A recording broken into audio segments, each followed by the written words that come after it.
Better far that you light one little candle than to stumble in the dark. Better far that you light one little candle. All you need's a tiny spark. If we all said a prayer that the world would be free, the wonderful dawn of a new day we'd see. And if everyone lit one little candle, what a bright world this would be.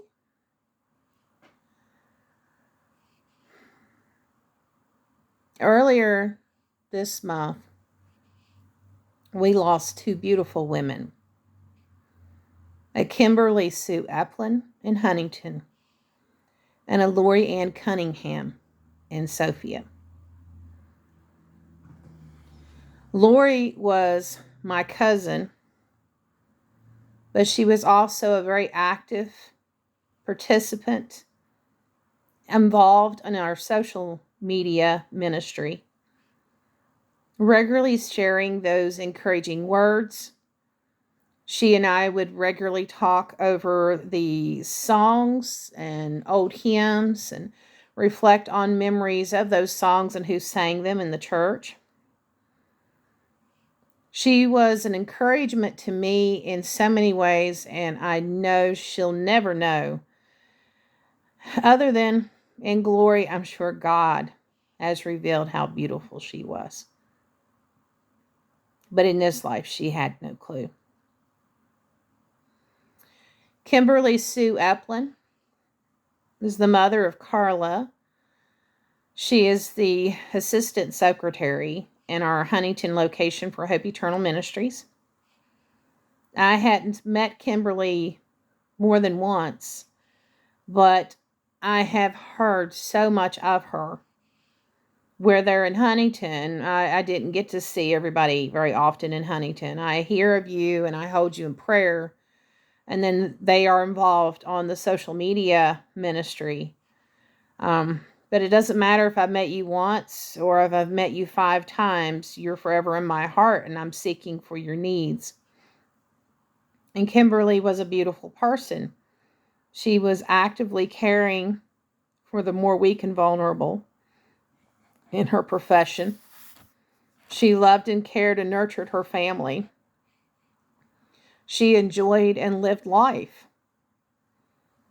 Both women had the absolute beautiful testimonial and memorial messages hosted on social media and on the internet. They had a beautiful witness in their life.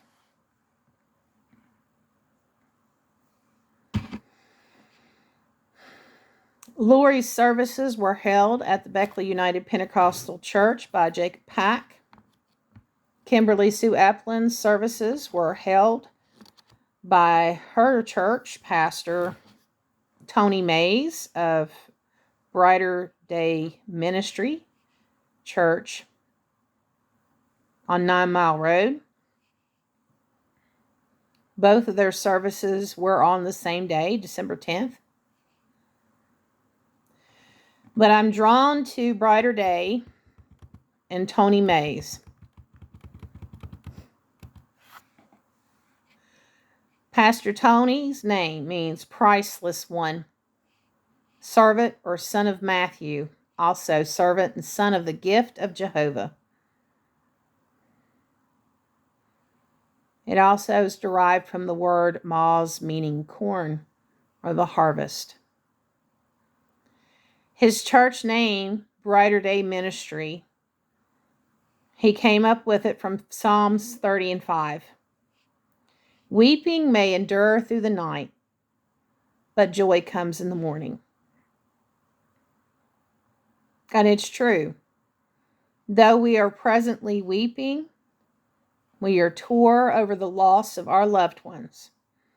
I know we can't see the joy We can't see how this can be a joyful situation in our present state.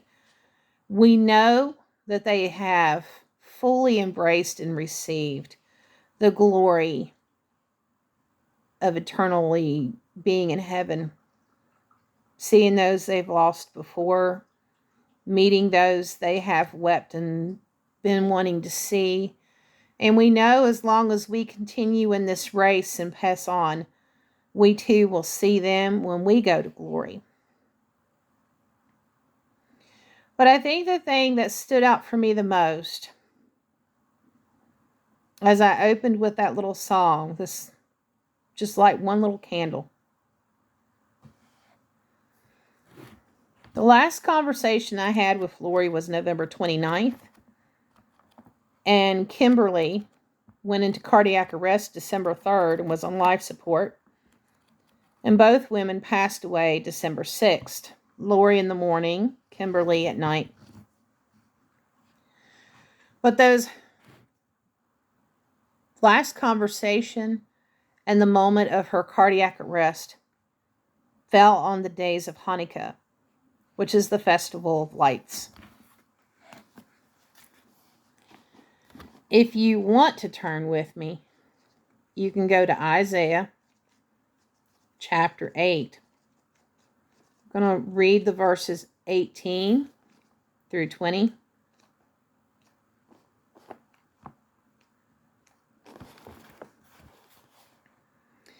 Behold, I and the children whom the Lord have given me are for signs and for wonders in Israel, from the Lord of hosts, which dwelleth in Mount Zion.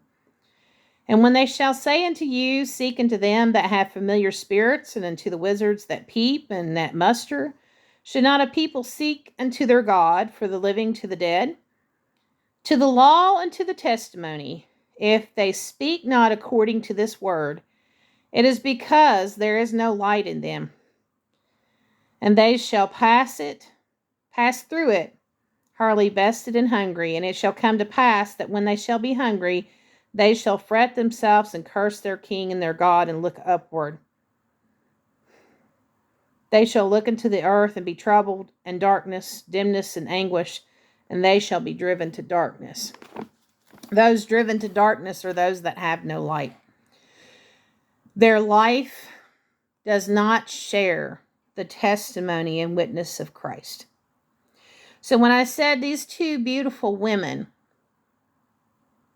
though I seriously doubt they know how much they impacted their family and friends.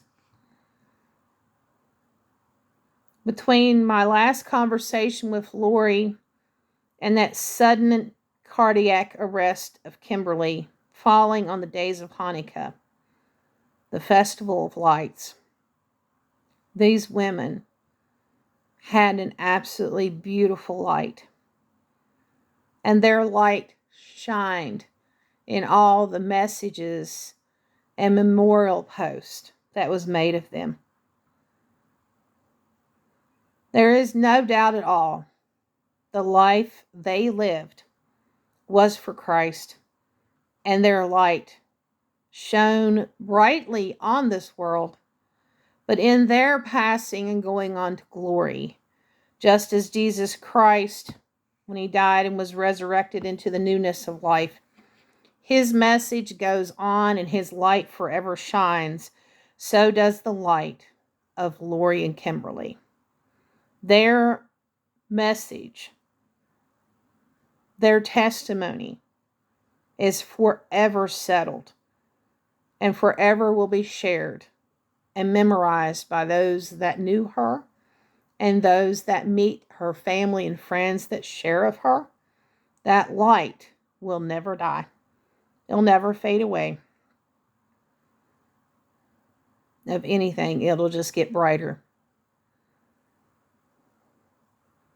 So though we've lost two beautiful women, and this is a time of mourning and of sorrow, we have the joy of knowing they've gone on before us. We have the joy of knowing we will see them again. We have the joy and the pleasure of knowing that we can speak of them fondly because their life was a life and example of Christ. Until we meet again, let us continue to shine those lights, not just our own, but share and shine the light of those around us that have went on before us, that have been those examples that lit our fire, that lit our life, that got us interested in being the people we are, in serving God in love, peace, mercy, and grace.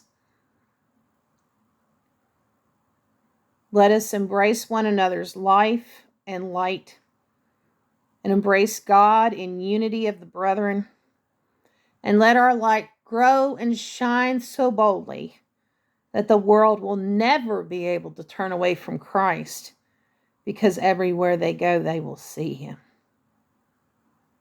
Just like with these two women, everybody's seen Christ in the life they lived.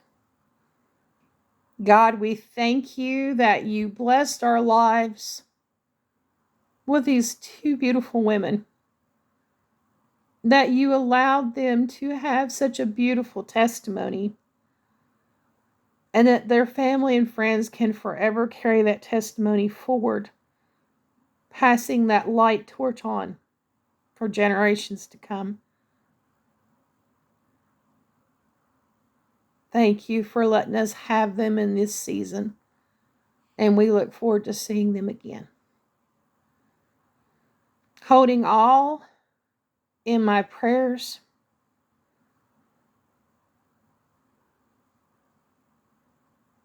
we weep in the night, but joy comes in the morning. Just keep walking in faith, and you will find your joy, and you'll see it more fully. Just trust in the Lord. He's got you. And we're pressing on with them with us. Always. Love you all. Bye.